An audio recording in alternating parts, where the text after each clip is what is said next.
Hello and welcome to today's episode of Focus Atlanta. I'm your host, Keisha Lancelin. Thank you for tuning in. Our entire show today is dedicated to the Morehouse School of Medicine Prevention Research Center, specifically REACH, which is the Racial and Ethnic Approaches to Community Health. Morehouse School of Medicine Prevention Research Center is a body of community residents, academic researchers, and agency partners who work together to promote community-engaged research. And that for us means that community residents and neighborhood leaders are positioned as senior partners in thinking about and implementing programs that make communities healthier.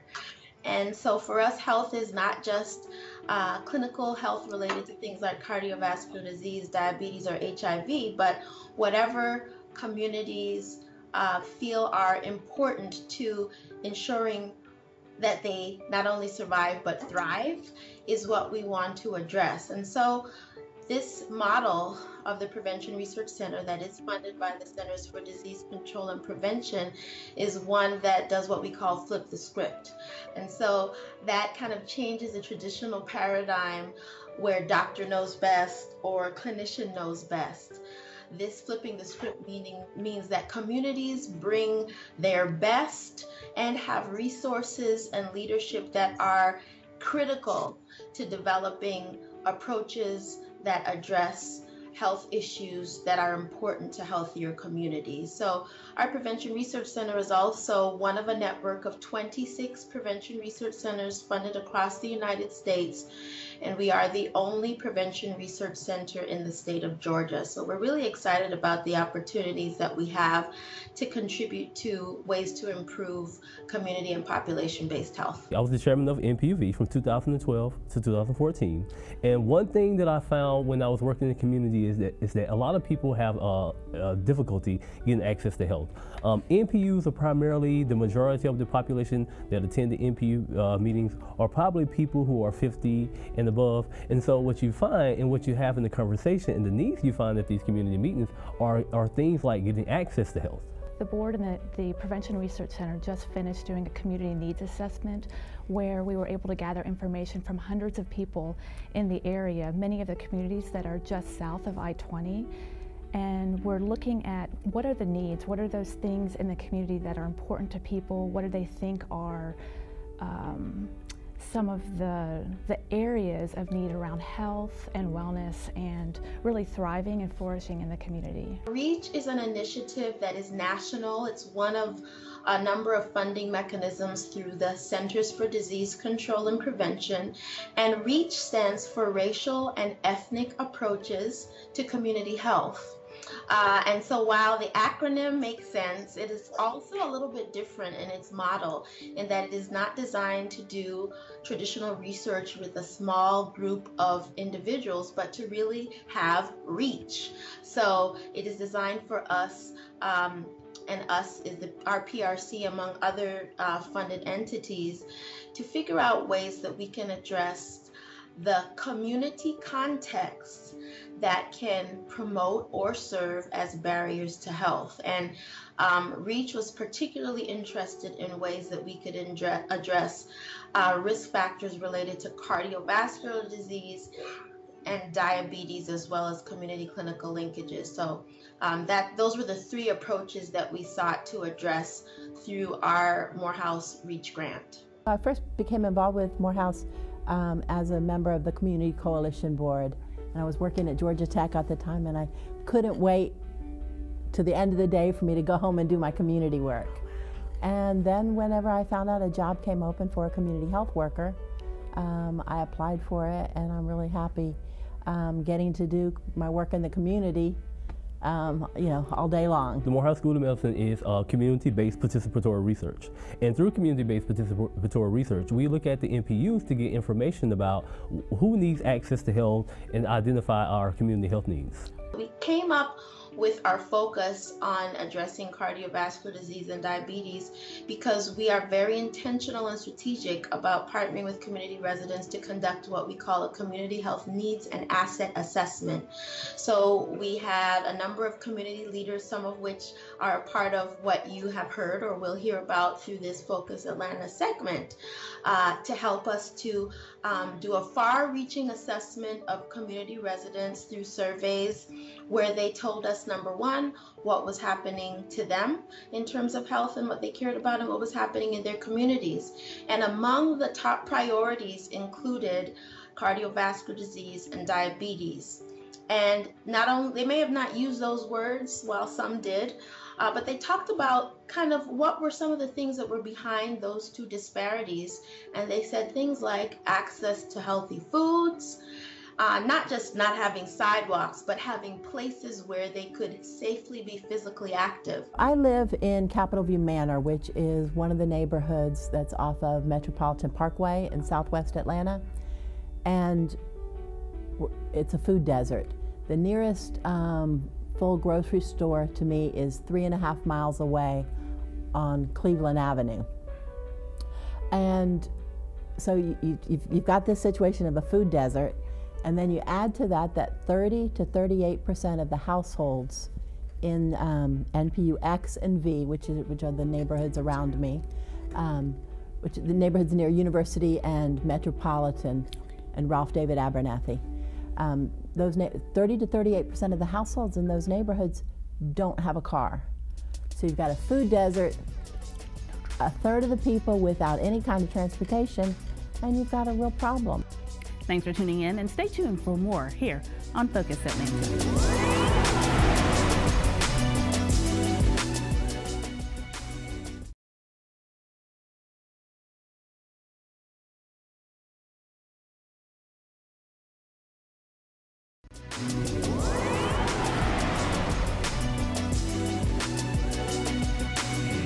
Hello and welcome back to Focus Atlanta. Again, thanks so much for tuning in. We are continuing our story about the Morehouse School of Medicine Prevention Research Center. Now we want to focus a little bit on the food deserts that are right here in our own community and what we can do to help. Absolutely, we are in a food desert. The access, getting access to good, healthy food, knowing what kinds of foods are healthy, and if you have some kind of chronic condition like heart disease or diabetes, knowing what kinds of foods are healthy.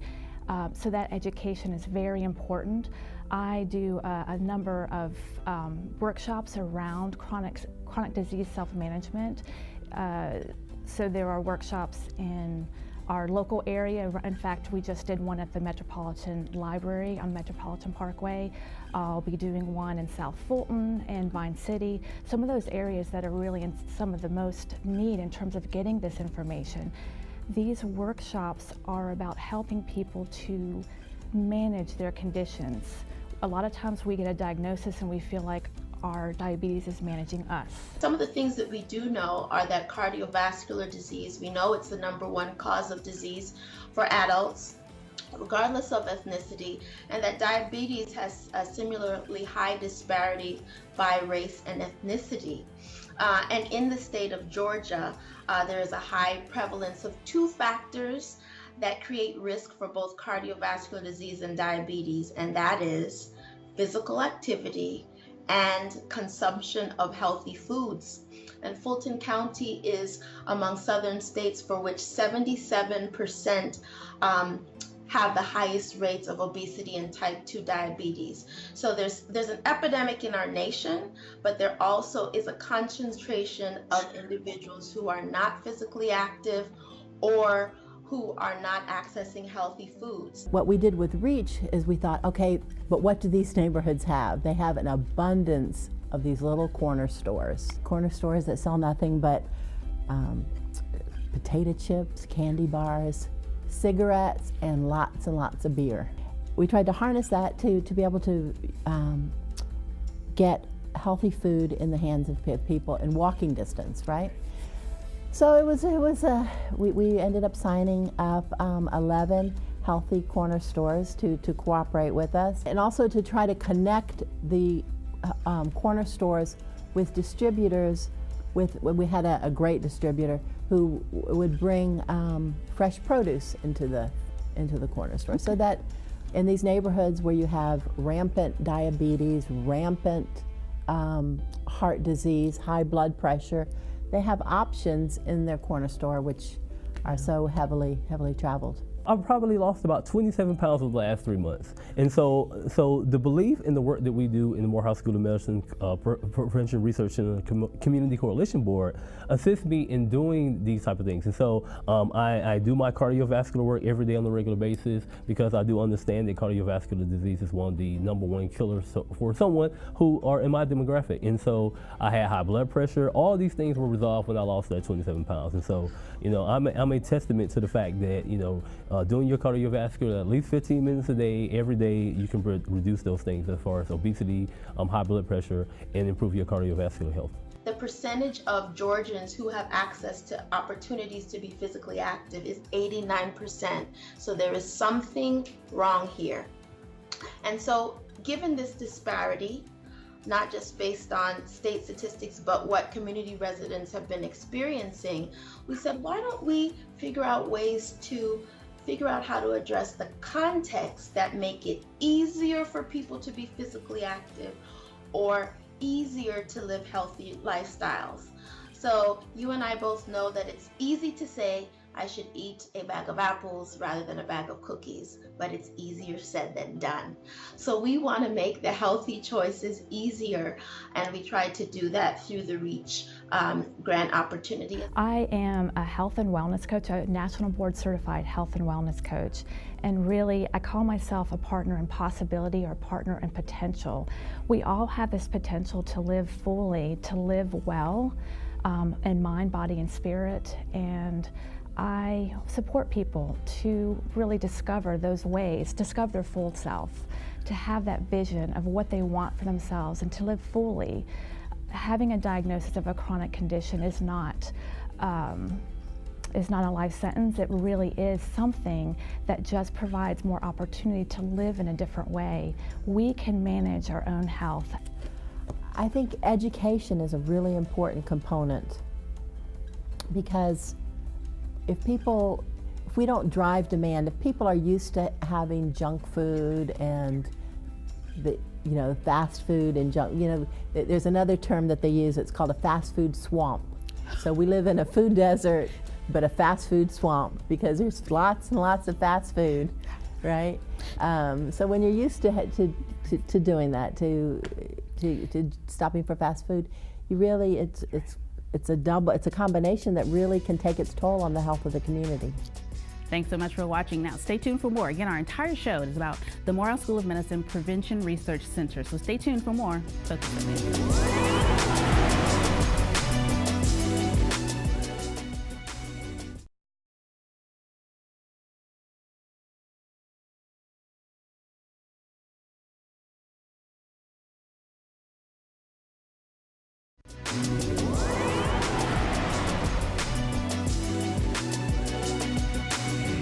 Hello and welcome back to Focus Atlanta. Again, I'm your host, Keisha Lanslin. Our entire show today is about the Morehouse School of Medicine Prevention Research Center.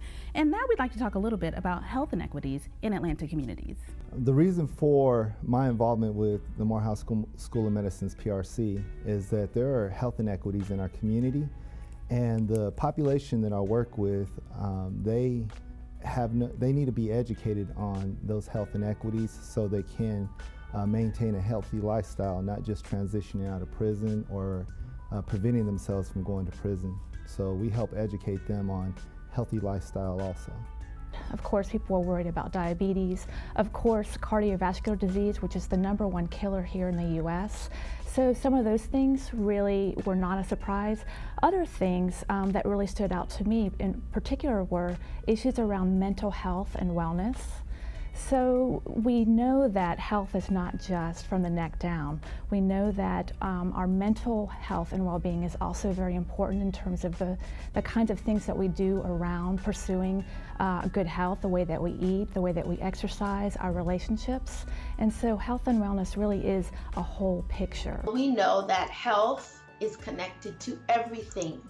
And the reality is that frequently the degree of health that you have from the neck up, and I'm specifically talking about your mental and behavioral health, is connected to those things that may have less stigma, like the way that you eat, the degree of physical activity you have. And if we think about those that may have been incarcerated, the realities of how safe they feel in their communities, or the degree of safety that they also contribute to in their communities, is certainly connected to physical activity. Our target is young men, usually for our prevention model. They're usually 18 to 25, and we help educate them on how to eat healthy. You can have all the healthy food in the world, but if you don't know how to prepare the food, then it's hard for you to even eat healthy. So a lot of times it's educating them on what's available to them for healthy lifestyles and healthy eating, but also how to prepare this. We do the same for those who are transitioning out of prison, and that's usually men who are 18 and up. It doesn't matter the age as long as you're an adult, and we help them transition out of prison by renewing the mind concepts. And a part of that renewal of the mind takes place in how you live and your lifestyle and your eating habits and your exercising. Not only just getting a job, not only understanding how to get out of prison and stay out of prison, but how do you maintain a lifestyle that you can be productive so later on in life you can give back to those who are transitioning out of prison also. Our approach through working with Thomas Cotton is making that connection towards holistic health. So what we do know is that there is no health without mental health. And so we certainly want to ensure that people see health from the neck up, or what's happening in the brain, and the behavioral issues that they're connected to, all of the things that are important in terms of a healthy lifestyle. It's not just about one, but it's about all. So the people we serve, we are careful that we have a dignified process, because everybody has something to offer. They have information of what type of resources they need, what type of challenges they face when they're transitioning out of prison, or what type of challenges they face if they've never been to prison and they're just trying to build their life. And so being able to listen to our community is very important. It creates a dignified process that allows us to meet the needs right where they're at. We are talking to everybody, including the youngest of people, of children are coming up with pre-diabetes, with high blood pressure, all the way to seniors who often find it hard to find resources and difficulty with transportation, feeling isolated and lonely. And so there are a number of resources across the board for all ages. A big piece of what we try to do with REACH is also to create community clinical linkages. We know that people spend 95% of their lives outside of their time with the doctor. And so we wanted to create strategies that would foster community leadership, exemplified through Thomas, Wendy, and Micah, but many other community residents who are actually trained as community health workers that help people to navigate healthier lifestyles outside of their time with their doctor. And keep in mind, a lot of people don't have a primary care physician, which is something we also promote. But how do I keep myself from becoming diabetic? Or if I have diabetes, what can I do to ensure that this is not a death sentence, but something that I can manage successfully? Stay tuned for more here on Atlanta's CW.